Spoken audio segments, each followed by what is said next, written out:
Good morning student. अभी हम लोग इकोनॉमिक्स पढ़ने जा रहे हैं। इकोनॉमिक्स में आज हम लोग चैप्टर 3 देखेंगे। चूंकि चैप्टर 2 का कल मैंने आपको ऑब्जेक्टिव क्वेश्चंस करवा दिया था, आज हम लोग चैप्टर 3 देखते हैं कि चैप्टर 3 में क्या है। देखिए, चैप्टर 3 का जो नाम है वो है आंकड़ों का संकलन, प्राथमिक व द्वितीय आंकड़े, collection of data, primary and secondary data. अब आपको यहाँ पे देखना है कि प्राइमरी डाटा और सेकेंडरी डाटा क्या होता है, और आंकड़े हम किसे कहते हैं, कलेक्शन ऑफ डाटा किसे कहते हैं। ठीक है, किसी भी चीज को कलेक्ट करना तो कलेक्शन कहलाता है, ये हमें पता है।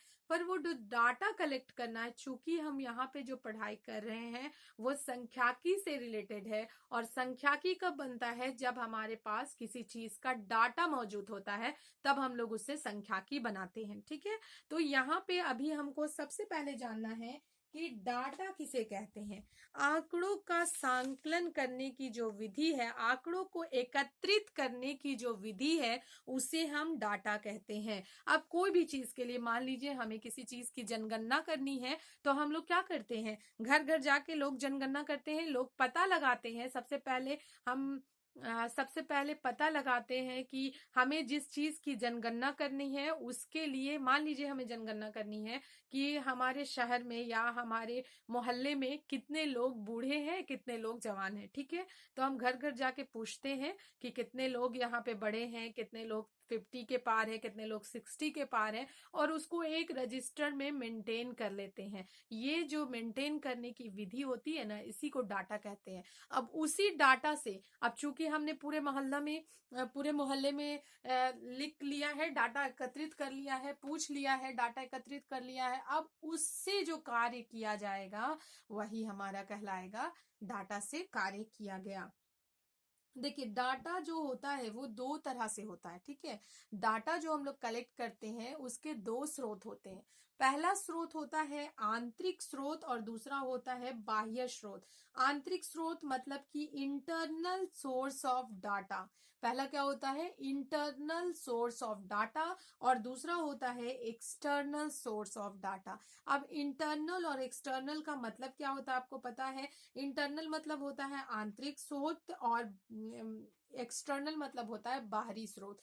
तो अब हम आंतरिक स्रोत से भी डाटा एकत्रित कर सकते हैं और बाह्य स्रोत से भी डाटा एकत्रित कर सकते हैं। चूंकि यहाँ पे डाटा का ही बात हो रहा है, तो डाटा हम कैसे एकत्रित करें इसको जानने के लिए देखिए, आंतरिक स्रोत में हमें क्या करना पड़ता है। आंतरिक स्रोत मतलब इंटरनल सोर्स ऑफ डाटा में जब आंकड़े किसी संगठन की विभिन्न रिकॉर्डों से प्राप्त होते हैं, तो ऐसे स्रोतों को आंतरिक स्रोत कहते हैं।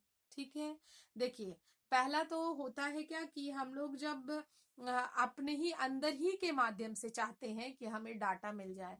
मान लीजिए हमें किसी भी चीज का अगर डाटा प्रकाशित करना है, मान लीजिए हमको प्रकाशित करना है कि यूनियन बैंक अपनी कुल जमाओं, कर्जों, लाभ, कर्मचारी आदि के विषय में प्रति वर्ष क्या रिपोर्ट प्रस्तुत करता है। यह रिपोर्ट यूनियन बैंक के लिए आंकड़ों का आंतरिक स्रोत कहलाएगी। ठीक है, मान लीजिए जैसे अभी मैंने आपको बताया कि हम लोग अपने मोहल्ले में ये देखना चाहते हैं कि कितने लोग 50 के पार है और कितने लोग 60 से पार है, मतलब 60 के एबव है।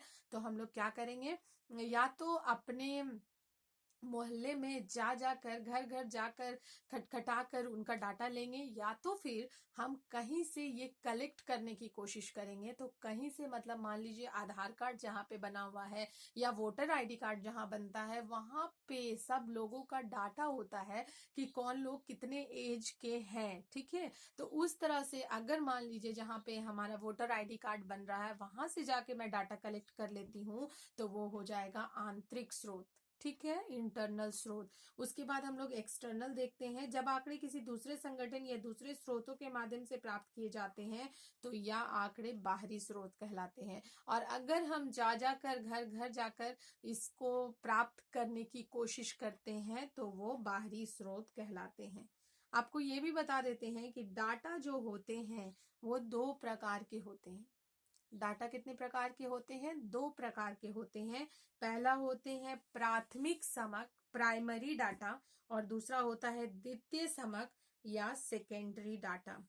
प्राथमिक समक वे समक है जिन्हें अनुसंधानकर्ता अपने उद्देश्यों के अनुसार पहली बार आरंभ से अंत तक सिरे से एकत्रित करता है।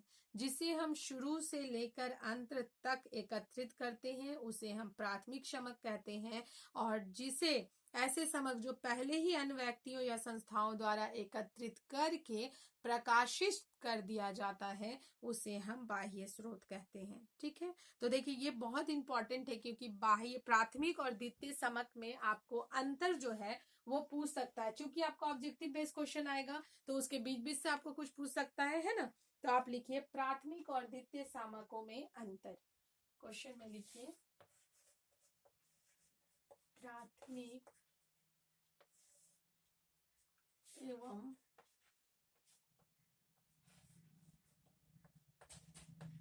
द्वितीय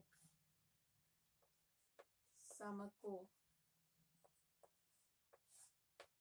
में अंतर। ठीक है, प्राथमिक और द्वितीय समकों में अंतर, इस तरह से आप इसका अंतर बनाएंगे। पहले लाइन दे दीजिए, यहां से बीच से लाइन दे दीजिए एक, ये हो जाएगा आपका प्राथमिक समक, प्राथमिक समक, और ये हो जाएगा द्वितीय समक।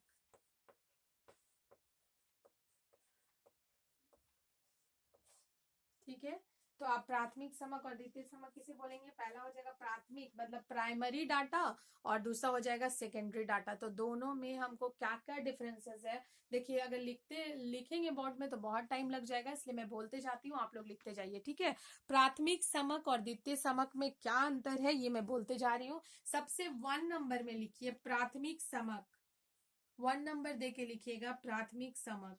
ये मौलिक होते हैं, अनुसंधानकर्ता इसका स्वयं संकलन करते हैं। ठीक है, ये मौलिक होते हैं और अनुसंधानकर्ता स्वयं इनका संकलन करते हैं। द्वितीय समक में देखिए, ये मौलिक नहीं होते वरन अन्य संस्था या व्यक्ति के द्वारा संकलित होते हैं। द्वितीय समक मौलिक नहीं होते बल्कि अन्य संस्था या व्यक्तियों के द्वारा संकलित होते हैं, मतलब जमा किए जाते हैं, दूसरे व्यक्तियों के द्वारा जमा किए जाते हैं। ठीक है, दूसरा देखिए, समक जो है वो कच्चे माल की भांति होता है।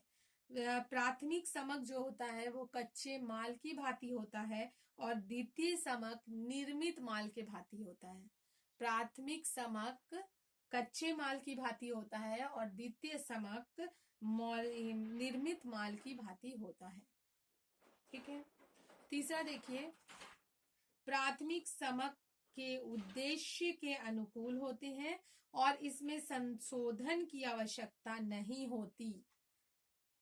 प्राथमिक समक जो होते हैं वो अनुकूल होते हैं और इसमें संशोधन की आवश्यकता नहीं होती। और द्वितीय समक में देखिए, ये किसी अन्य उद्देश्य से संकलित किए जाते हैं, ये किसी अन्य उद्देश्य से संकलित किए जाते हैं, तो इसमें संशोधन एवं समायोजन की अधिक आवश्यकता होती है। देखिए, चूंकि प्राथमिक समक जो होता है वो कच्चे माल की तरह होता है। कच्चे माल की तरह मतलब कच्चे माल के मतलब क्या हो जाएगा कि हम लोग उसे जिस तरह से चाहें उस तरह से ढाल सकते हैं। और निर्मित माल, अगर कोई माल तैयार हो गया है तो फिर हम उसे अगर डिस्ट्रॉय करने की कोशिश करेंगे तो वो खराब हो जाएगा। तो इसलिए प्राथमिक समक मतलब जो हम लोग अपने से एकत्रित किए हैं। उसके बाद फिर देखिए, 3rd नंबर भी जो बोल रहा है, ये उद्देश्य के अनुकूल होते हैं। चूंकि हमें जिस उद्देश्य में काम करना है उसी के हिसाब से हमने डाटा कलेक्ट किया है। ठीक है, तो इसमें हमें कोई भी सुधार करने की जरूरत नहीं पड़ती। पर द्वितीय समक में क्या होता है, चूंकि हम लोग दूसरे का डाटा लेते हैं, दूसरे का डाटा चुरा के बोला जाए या दूसरों का डाटा लेकर जब हम लोग काम करते हैं, तो चूंकि उसने अपने समय में अपने उद्देश्य के लिए उस डाटा को तैयार किया था, तो इसीलिए हमें अगर उस डाटा को लेकर काम करना है तो उसमें हमें बहुत सुधार करने की जरूरत पड़ती है।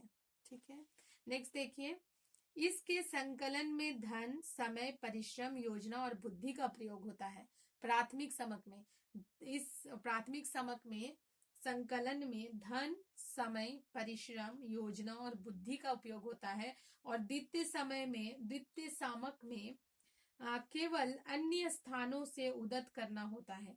धन, समय और परिश्रम का विशेष उपयोग नहीं होता। क्योंकि प्राथमिक समक में हमें क्या करना पड़ता है, खुद से डाटा तैयार करना पड़ता है, तो उसके लिए हमें घर घर जाना पड़ेगा, तो उसके लिए हमें धन भी चाहिए, समय भी चाहिए, और उसके बाद एक योजना चाहिए, एक बुद्धि चाहिए, जिसके हिसाब से हम प्राथमिक समक को तैयार कर सकते हैं। पर द्वितीय समक चूंकि क्या होता है कि दूसरों के द्वारा तैयार किया हुआ रहता है, तो उसे हमें लेने के बाद हमें बहुत ज्यादा समय की, बहुत ज्यादा धन की आवश्यकता नहीं पड़ती।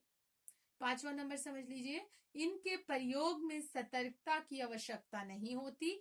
प्राथमिक समक में बता रहा है कि इसके प्रयोग में सतर्कता की आवश्यकता नहीं होती, परंतु द्वितीय समक में इसके प्रयोग में अत्यंत सतर्कता की आवश्यकता होती है। देखिए, क्योंकि प्राथमिक समक हम लोग उसी उद्देश्य के लिए जमा किए हैं, तो उसमें हमें